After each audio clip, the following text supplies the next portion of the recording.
Bonjour, j'espère que vous avez pu comprendre les deux petites vidéos que je vous ai faites sur les deux utilisations du Present Perfect pour que vous puissiez comprendre la différence entre le Present Perfect et le Simple Past.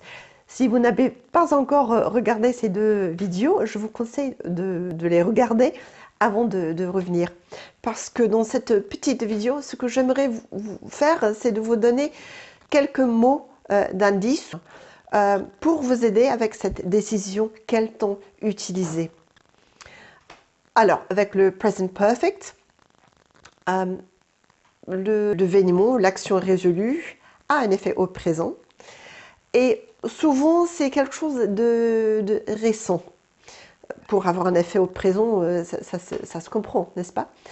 Et du coup, souvent, on va ajouter le mot just. En fait, je l'ai utilisé dans la vidéo, dans ma première vidéo, où le chat venait d'arriver. Je vous ai dit, My cat has just arrived. Donc, quelque chose qui vient d'arriver. Donc, déjà, c'est le premier mot. Donc, just. Et comme je viens de dire, en fait, ça se traduit en français par venir de plus infinitif. Donc, le chat vient d'arriver. En fait, c'est vrai d'ailleurs, elle vient d'arriver de nouveau. Et le mot ever, ça s'utilise en général dans les questions. Si je veux vous parler de quelque chose que j'ai fait pendant ma vie, je vais utiliser le present perfect. Donc, par exemple, I have visited Rome.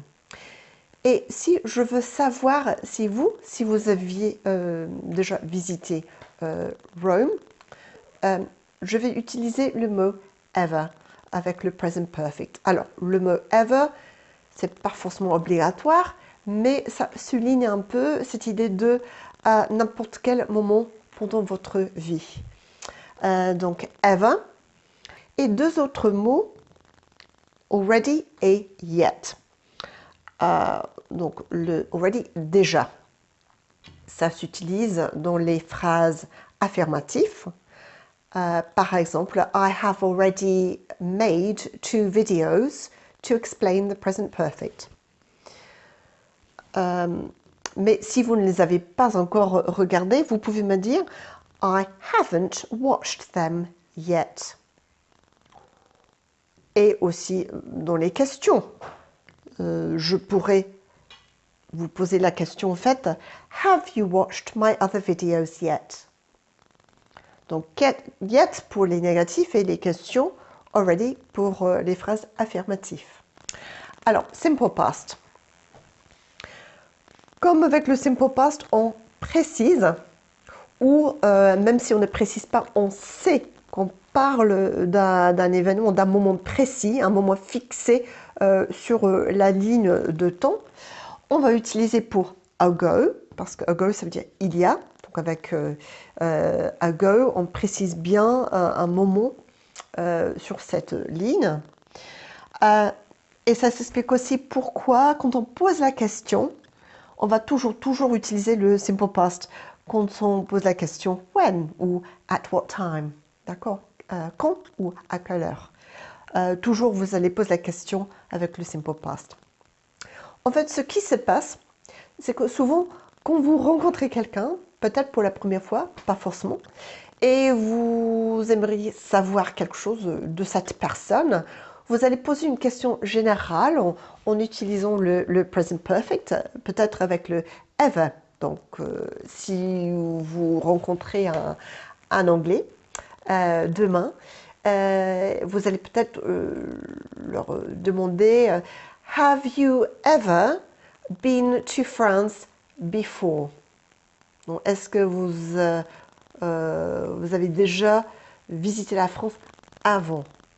D'accord?